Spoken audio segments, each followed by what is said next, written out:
नमस्कार। आप देख रहे हैं जन जागरण अभियान मंच और आज आपको मिलवाते हैं ऐसे शख्सियत से जिनकी पहचान एक सामाजिक कार्यकर्ता के रूप में जाने जाते हैं और खासकर आरटीआई कार्यकर्ता के रूप में इनकी पहचान लखीसराय में है। आरटीआई क्या होता है और आरटीआई से क्या लाभ लोगों को मिल सकता है, आइए आपको मिलवा रहे हैं, जिनका नाम है टुनटुन प्रसाद सिंह जी। तो सर आप बताइए कि ये आरटीआई या इससे जुड़ा हुआ जो भी काम होता है ये क्या है, आरटीआई के बारे में लोगों को बताइए और आरटीआई से आप कब से सर जुड़े हुए? धन्यवाद प्रफुल्ल जी। नमस्कार आपको और आपके चैनल के सभी व्यूअर्स को। आपने बहुत अच्छा सवाल किया। देखिए, आरटीआई का फुल फॉर्म होता है राइट टू इंफॉर्मेशन। हिंदी में इसको हम सूचना का अधिकार बोलते हैं। और यह सूचना का अधिकार जो है हमारे संविधान में एक अभिव्यक्ति का अधिकार जो मूल अधिकार के रूप में आता है।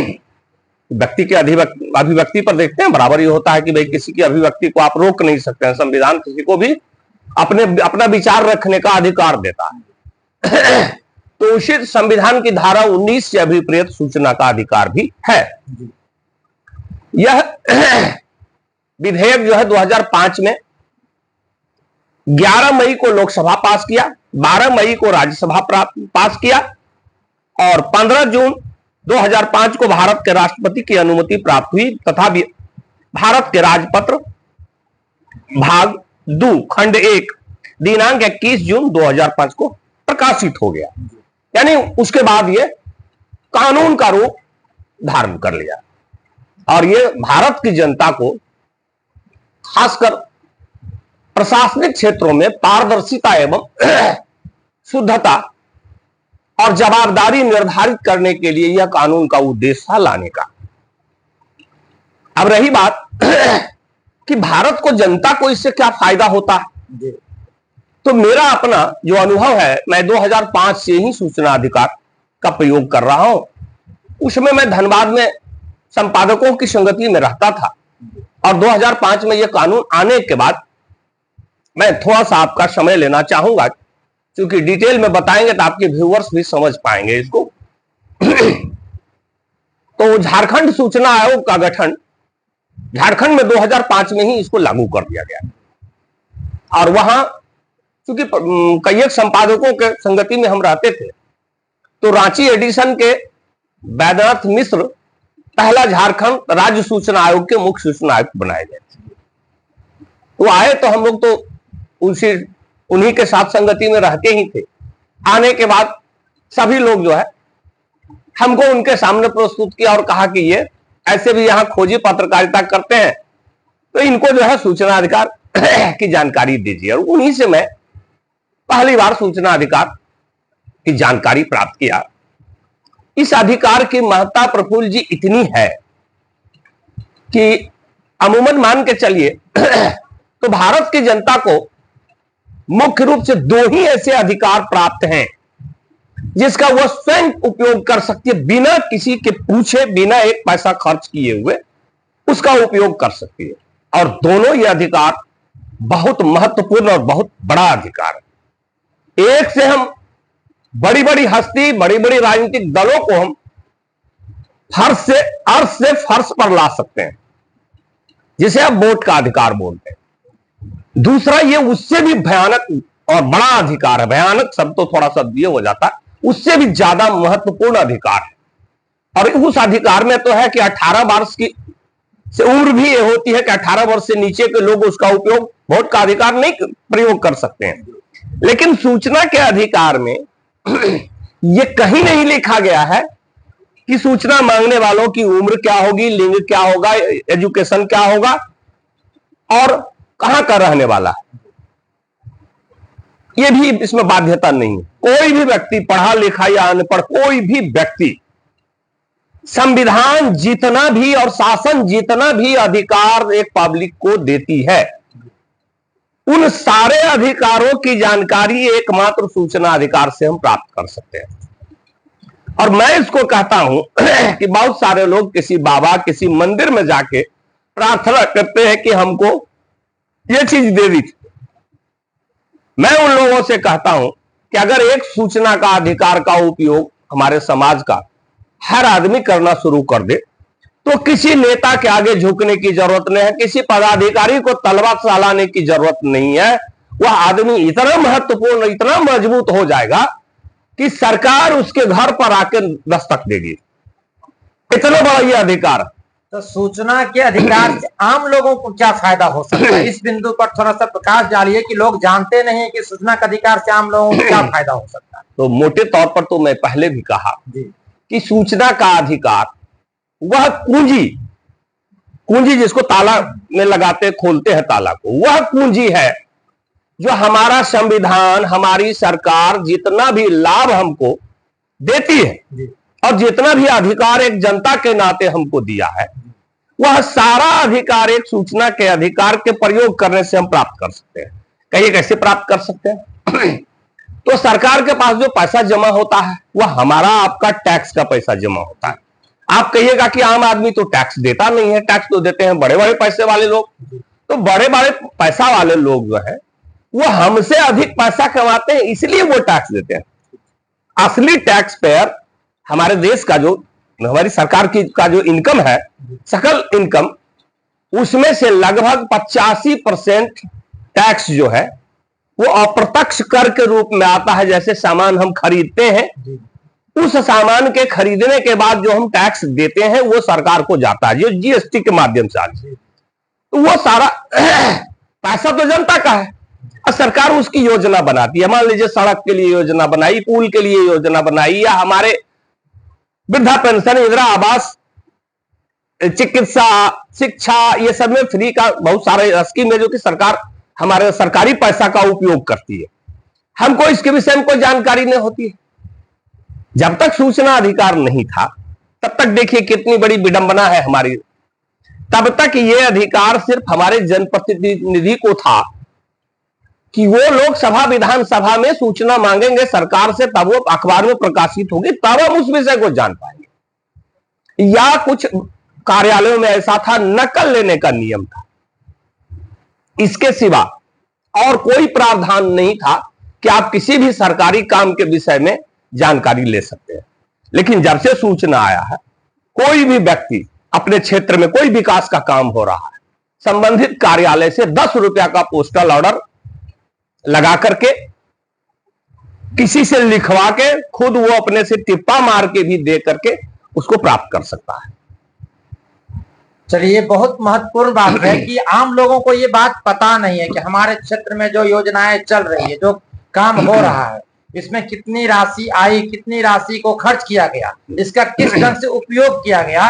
लोगों को इस बात का जानकारी नहीं है कि इसकी जानकारी हम कैसे प्राप्त कर सके। तो सूचना के अधिकार के माध्यम से लोग इससे जानकारी प्राप्त कर सकते हैं। इसको ये सरल भाषा में सरल तरीका से बताइए, आम लोग किस प्रकार, अगर शुरुआत इसका किया जाए तो किस प्रकार किया जाए ताकि लोग किसी भी योजना के बारे में जानकारी प्राप्त करें और कैसे सूचना का अधिकार से वो जानकारी मांगे, पूरा विस्तार से बताइए। जैसे मान लीजिए मैं एक उदाहरण लेता हूं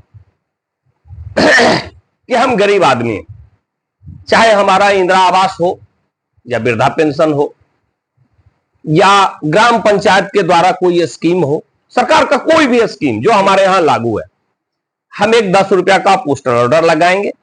एक इसका विहित परपत्र आता है, परफर्मा जिसको अंग्रेजी में बोलते हैं। परफर्मा इसका सरकार ने बनाया है, बिहार सरकार ने। केंद्र में परफर्मा की जरूरत नहीं है, आप अपनी बात जैसे मर्जी हो लिख के दे दें, लेकिन बिहार सरकार इसमें परफर्मा बनाई है। उस परफर्मा में आप भर करके दीजिए कि वित्तीय वर्ष, मान लीजिए वित्तीय वर्ष 25-26 चल रहा है, 25-26 में हमारे ग्राम पंचायत को या हमारे पैक्स को इस वित्तीय वर्ष में विकास के लिए कौन कौन सी राशि उपलब्ध कराई गई है, उसको लिख करके उसमें 10 रुपये का पोस्टल ऑर्डर लगा करके संबंधित अधिकारी जैसे ग्राम पंचायत का अधिकारी बीडीओ होता है, जो कि लोक सूचना अधिकारी होता है, बीडीओ से मांग दो। 30 दिन में अगर वो नहीं देता है तो एसडीओ के यहां अपील करे। एसडीओ सूचना को दिलवाने के लिए पूरी तरह से एक जिम्मेदार पदाधिकारी हैं और प्रथम अपीलीय प्राधिकार वो होते हैं।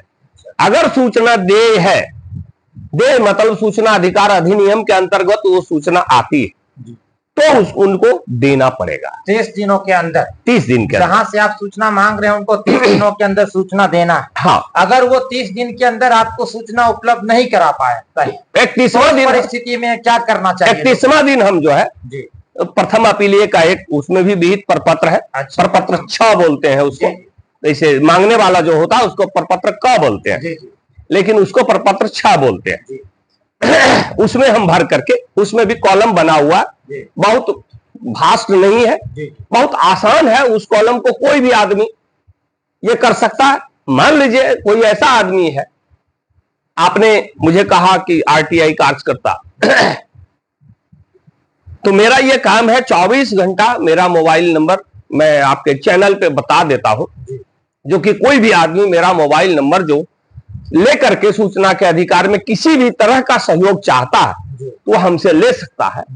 मेरा मोबाइल नंबर है 9279389647।